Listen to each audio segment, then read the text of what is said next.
Warning, incoming game over. Warning, incoming game over. The Calgary Flames managed to pick up a win in San Jose, limiting Macklin Celebrini and this young star-laden Sharks squad to only one goal, and that was the first of the game. They roar back to score 4 straight, improving their win streak when they score 4 or more to 50 straight games. And that's all great. It's certainly a statistic you like to be on the positive side of. But in all honesty, it's not great otherwise. So we'll talk about, without those 50 games, the point percentage of this Flames roster. But we'll start with the review of the game, all 3 periods. And of course, we're going to have a couple periods of talking about a few topics of my choice, and then we'll head to overtime and we'll answer chat participation questions. Hopefully everyone had a wonderful Olympic break. I know a lot of the Flames players went either down to Mexico, some of them went on cruises, some went to Hawaii. Hopefully you guys went to work and made a bunch of money, because I wish I could do the same. Hey, but I'm back. Happy to watch some Flames hockey. I probably would have liked to lose this game, being on Team Tank as heavily as I am. But, we're not going to complain about the Flames increasing the stock of some of their players prior to the trade deadline. But, it truly was a great game for this Calgary Flames organizationally. You got to see maybe Nazem Kadri's best performance and possibly his best game as a Flame. Certainly his best performance of this year. Maybe not his best with a Flaming C. Of course, his first multi-goal game of the season. And it's tough reading some of the articles that have been posted about Naz, and now it's how it's gone from, oh, I want to be here, I want to help this team win, to I'll think about being traded, and now the rumor being it's gone into full on I want out mode. But that's kind of be expected for a player who's in the part of his career where he wants to win Stanley Cups. But before we get any deeper into that conversation, let's go into our game recap. The Flames and Sharks don't score any goals in the first period, but that's not for lack of trying. In my notes, it really struck me how, in the first period, how Matvei Gridin was playing. He rung the one clean off the post. And even though the Flames were doubled up in shots in the periods, I really thought the Flames handled it well. But of course, Dustin Wolf hanging in there allows the Flames to stay on a level keel, go out of the period even. As I said, Flames only managed 6 shots. Sharks more than double them. 16-6 in the period. I know that there was some worry among some fans in the fandom talking about if Dustin Wolf would be sharp enough coming off of the break, as we know he went on a cruise with his fiancée to end the Olympic break. So who knows? It seems that he's locked in as much as any goaltender can be.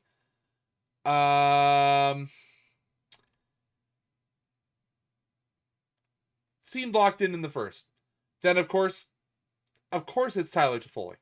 Who else would it be? Opens the second with the goal. He's on that line with Mauro Ferraro and Mitch Misa. I don't think I like Toff as much on that line. Does take the redirect off the point shot from Ferraro. Actually, is that the Macklin line? I didn't look at the line breakdowns today for the Sharks.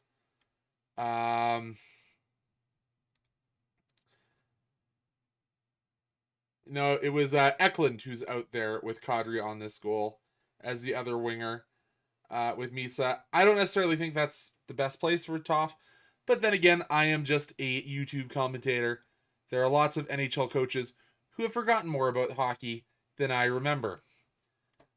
But yeah, the Flames find themselves down, and I honestly had kind of that feeling like, oh no, is this where we go again? Is it the Flames that have no confidence and can't actually get back involved in this one?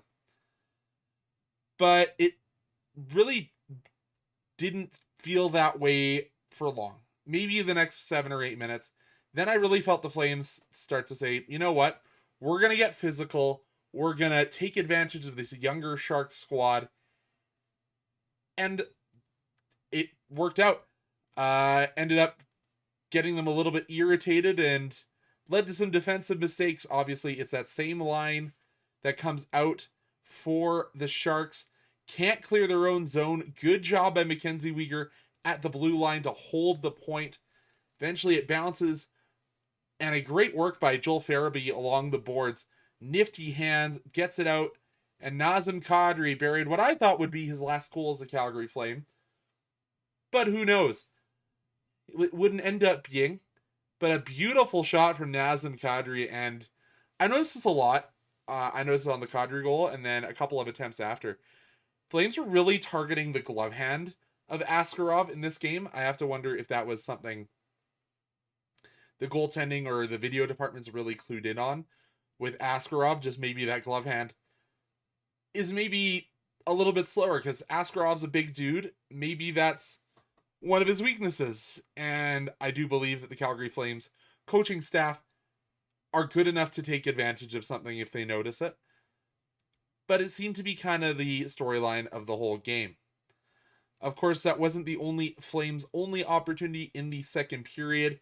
You had the Adam Klapka breakaway.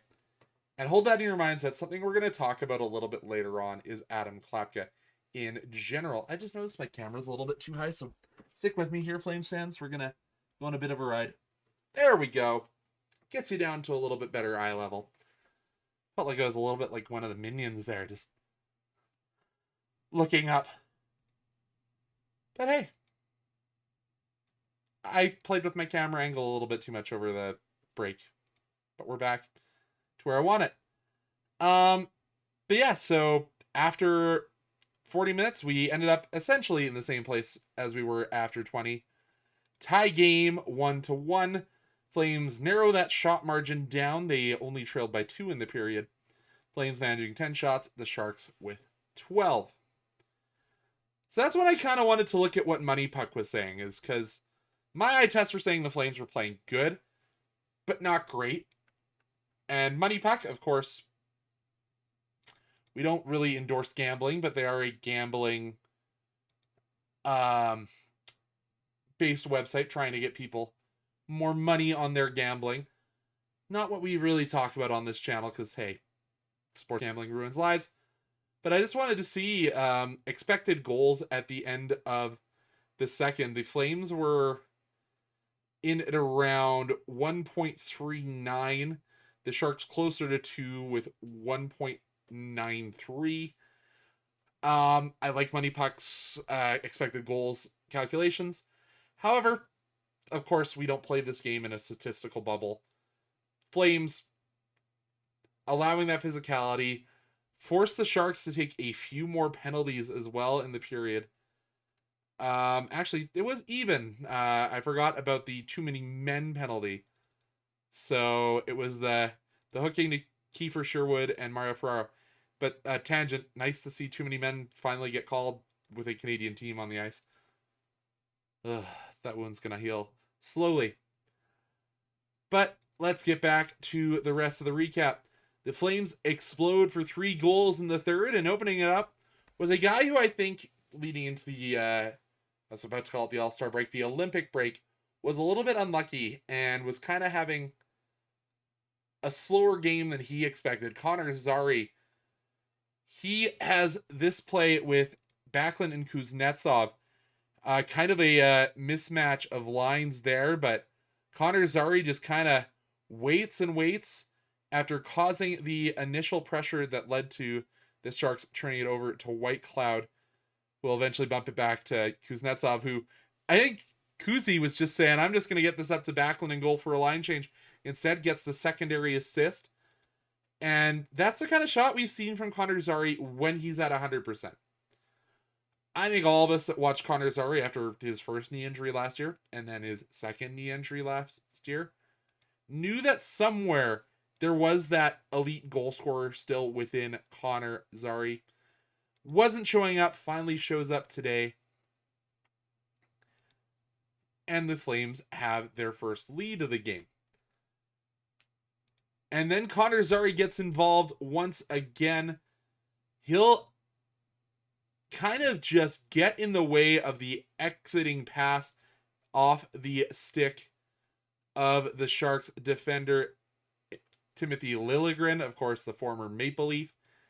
Nazem Kadri jumps all over the loose biscuit and slots it home.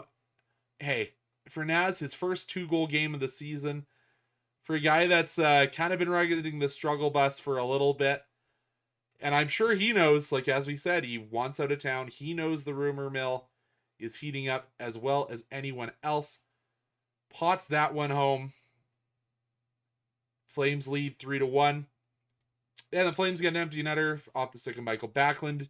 Good work by the Flames, not allowing this fast, young Sharks team to get to that center of the ice. Keeping the outside, backs. The captain shoots it from the other side of center. And that's how we got to the 4-1 final. Flames trail in shots on goal. Final period. They win the third period, 13 shots to 7. Trail in the game by a shot total of 29-35. They barely win the face-off dot, winning 51% of face-offs. I know they were actually dominating that for the first 2 periods. Could not maintain that in the third. Neither team scores on the power play, despite both teams taking 3. Flames, as I said, I felt they were the more physical team. Of course, statisticians, it's an in-house stat for hits. Saying the Sharks led the hits department 33-16, I think is a little off kilter. Flames blocked 23 shots, apparently. And giveaways and takeaways, I think that's a little skewed in this building. It's kind of been one of my problems for a while. Jordan Hatchie. I wonder where I know that name. We had a conversation the other day about the Flames trade deadline needs, and we also talked Habs. Jordan Hatchie, one of the hosts over on Game Over Montreal. We also had Zach from Game Over Toronto. That video will be dropping soon. Jordan's had some tech difficulties, so fingers crossed that can get out ASAP. We'll talk about that in overtime. Jordan, thanks for showing up, buddy. But that was your final here from Calgary. The Flames take 3 of 4 from this young Sharks team in a game that really mattered for the squad in San Jose, because as I said in the description, they're struggling a little bit. As much as we want to say rah-rah Macklin Celebrini, the rest of the Sharks squad hasn't been up to what the standard of Macklin Celebrini necessarily has been. Of course, they're well above the Flames now. Well, I say well above. They're now 4 points above the Flames with a game in hand. See where they end up, because they're in a slog to get above the Kings and the Kraken. We'll have to see where that ends up. But the Flames do take these wins. And like, as I said, even though I'm Team Tank, I really enjoyed this game. Because, number one, Nazem Kadri improves his trade stock with his 2-goal performance. Connor Zary, one of the guys that I don't think has a necessary a value that'll match anything if he is someone that's being dangled or approached to Craig Conroy about, had a really good night. He was on for was he on for all 4 of the Flames goal? Because I don't know if he was on for that Backlund goal. Looking for no, it was Matt Coronado who was the winger. So on the ice for 3 of the 4 Calgary Flames goals tonight. As I said on the broadcast, Blake Coleman was everywhere except on the score sheet today. These are all good things, especially knowing that, number one, there were Colorado professional scouts in the building for the potential Nazem Kadri angle. As well, there were Dallas Stars scouts in the building. You have to imagine looking at Coleman to fill one of their needs, maybe looking at White Cloud or one of the Flames' other right-handed defensemen, or hey, maybe they take one of the left-handed defensemen, which is what the Habs need. Of course, they weren't here to scout Joel Hanley today. Jordan, get on the line. Like, tell your scouts they need to get here. I'm sure you have that power, right? But anyways, let's go on to period number 2. And as we turn that light on, I'm going to ask you to go hit some buttons. Go hit the like, go hit the subscribe. It does so much in this algorithmically driven world to try and get us a little bit more visibility. Get your friends, your family, hey, your workplace, get them watching. If you can't watch live, we do still have every video. Just head on over to the Game Over Calgary page. Click on over to live and you can watch all of our videos, all of our live streams rather, there the day after if you can't make it to one of us live. We aren't posting to the podcasting server anymore just because, hey, it's a little expensive and we just don't have a sponsor for the stream yet. So we will look at getting that back once we get some money flowing into the channel. So in the second, I'm going to talk with something that's a little concerning. Nazem Kadri absorbed a big hit in the third period, and that put my heart into my throat. But other than that, Nazem Kadri had a fantastic game. He played a very Nazem Kadri hockey game, which is he's getting involved, which is very, very scary if you are the person trying to trade Nazem Kadri. But the fact that he is out showing off when the rumor is he and his agent have been actively trying to seek a trade since the roster freeze has opened up, and I'm sure nobody talked trades during the Olympic break when the rosters were frozen. Nobody had a whisper about that.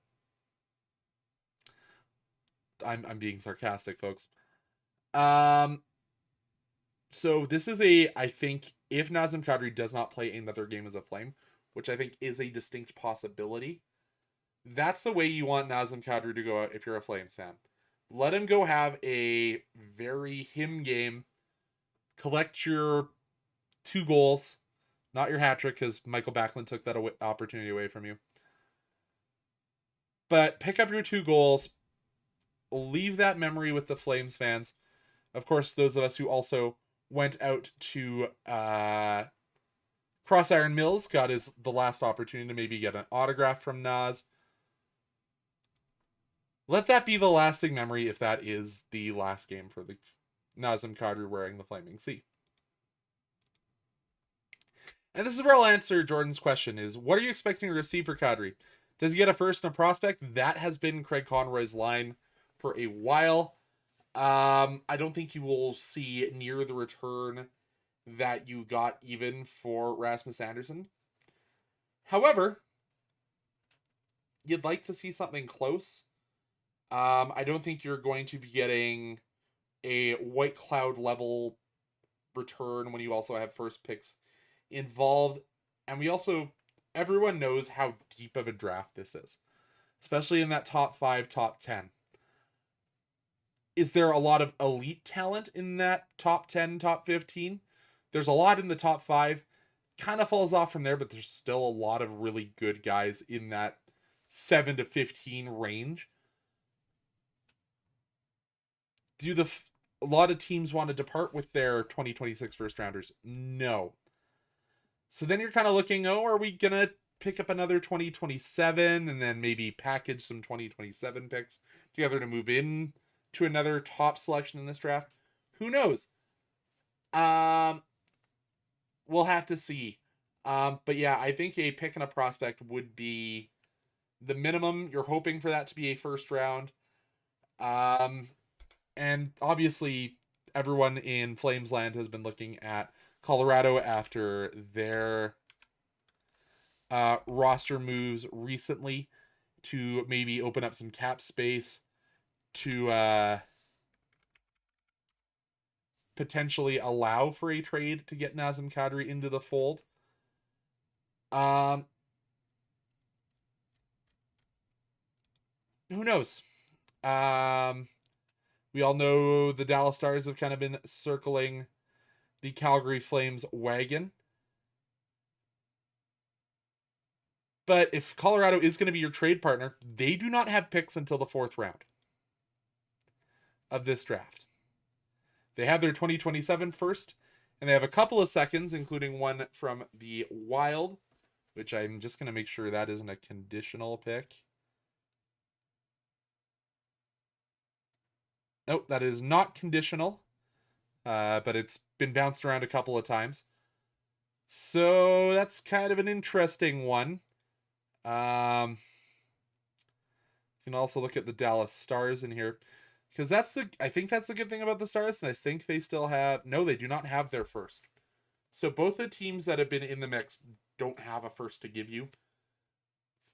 So maybe that muddies the waters a little bit too. Thanks, Jordan, for asking that question. The other guy is the Texas Tiger, Blake Coleman, who I think there are 31 other teams that want, well, let's reel that back. Maybe 28, because I don't think the teams that are lower than us want Blake Coleman, because Blake Coleman is a guy who does everything you want him to. He is a guy that can come in and shore up your penalty kill. He's a guy that'll come in and score you 10 goals for the remaining games of the regular season if you pick him up soon. And hey, he has a whole nother year of contract left, so it's that rental plus that we're always talking about. So I'd like to see at least a second and a prospect for Blake Coleman as well. Maybe I'm living in La La Land thinking that, knowing the age of Blake Coleman. But for the role that he fills, I think that is your likely return for Blake Coleman. And maybe you use that opportunity to eat some bad contracts, knowing that this Flames team's going to struggle for a little bit. And you got $9 million in cap space. Weaponize it. So that's kind of our trade portion. I know I was joking on my X account that after the shot block by Mackenzie Weegar, he's just showing he doesn't actually want to be an Ottawa Senator. He's just going to go on IR, and we're going to end those trade rumors. But of course, obviously, probably wants to return a little bit out east, get a little bit closer to home. But hey, we'll have to see. Brave shot block. Not a business decision there from the Flames leading time on ice. Oh no, I'm not. I thought that he was the top time on ice with Mackenzie Weegar, but no, it was Zach Whitecloud and Kevin Ball leading the way. Whitecloud edging out time on ice by 1 second. So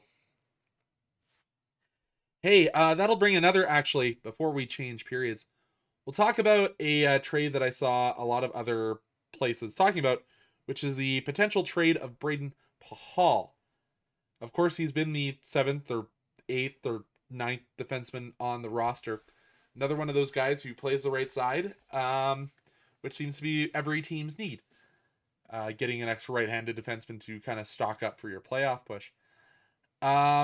If you want Kevin Whitecloud in his happy place and to be your cheaper Rasmus Anderson, if that's the way this team intends to go, I don't think you're trading Pahal, because they live together and they have a really good repertoire together. Which kind of stinks, because I think Braden Pahal could get you a mid-round pick and a little bit more flexibility with the roster moving forward. And not having to send down one of your star defensemen and bruise his ego a little bit. Of course, I'm talking about Hunter Brustevich there. And actually, Anand asked a question as well about John Beecher. Should the Flames try and find a trade partner, or should they waive him? 100% you should try and find a trade partner. Is there a trade partner out there? I don't necessarily think there is. I saw a couple people that I follow on social media say, is John Beecher the worst first round draft pick currently playing in the NHL even? If that's the way his vibe is felt by people within this fan base and kind of watching the Flames a little bit more. That's not dealing from a position of power, as they would say. And hey, he's just returning from injury. Had to see what this player can deliver in the next little bit. Let's get on to the third period, and I don't necessarily think we're going to do an overtime today because, hey, it's a late start. Who knows? Just not seeing a ton more questions in chat. So if you're just lurking, say hi in the chat. Give me a little, how's it going?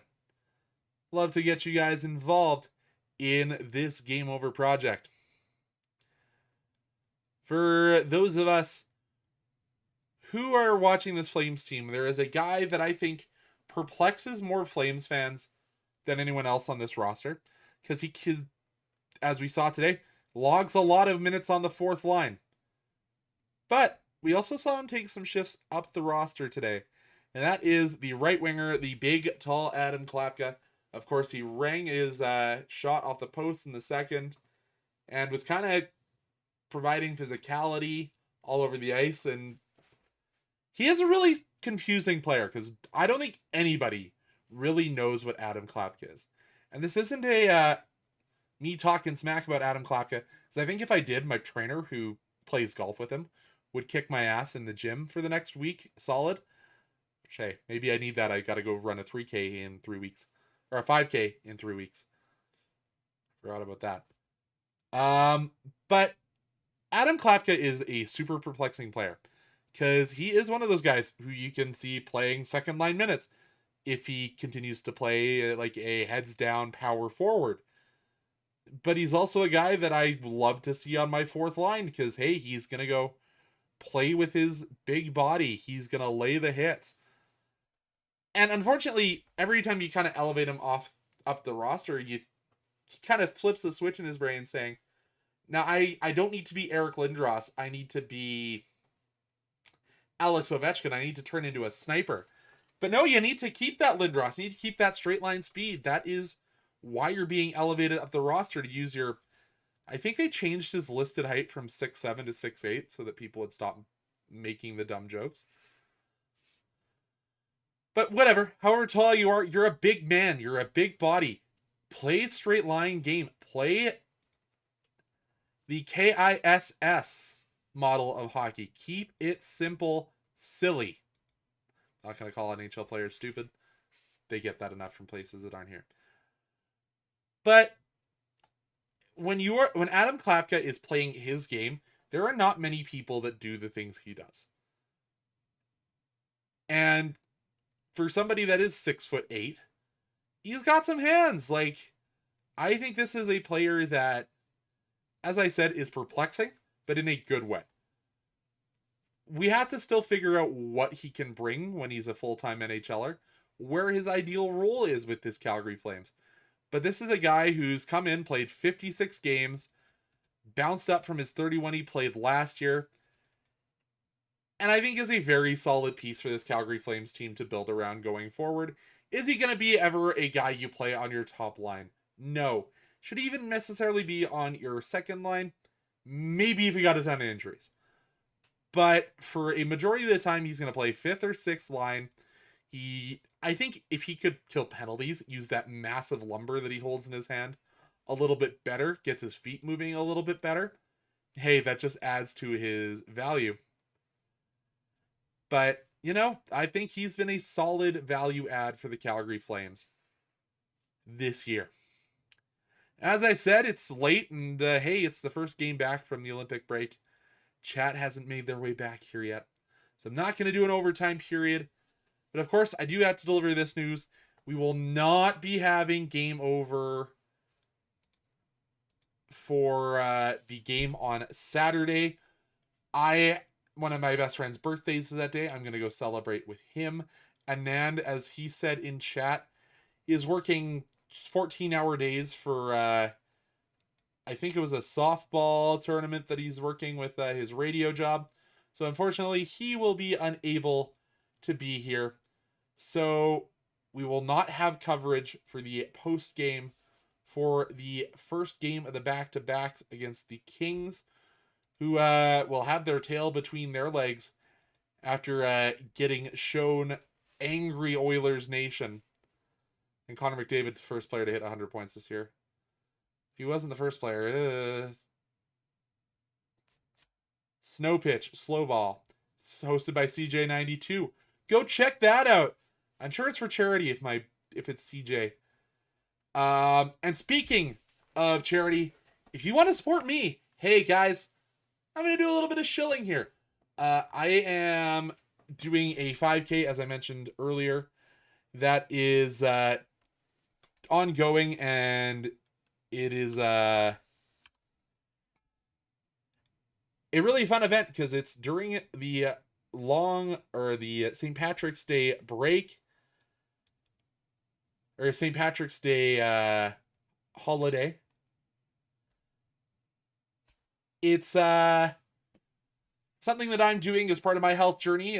For those of you who see me once every few weeks, I don't know if you noticed any change in my face, but I've lost 50 pounds. So to kind of continue my health journey, I am running the St. Patrick's Day 5K with the Calgary Run Club, I think is the St. Patrick's Day road race.